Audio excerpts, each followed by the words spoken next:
Hello friends, welcome back to the new video. In this video guys, we are going to talk about how to connect earphone to our phone guys, Oppo K10 phone. Guys, we want to connect this earphone, so guys you can connect it. In this video guys, I will show you how to connect. So let's see how to connect guys. First of all, open your phone setting. Guys, click on Bluetooth.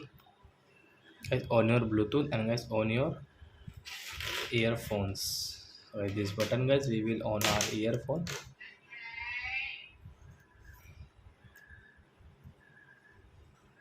So it will on.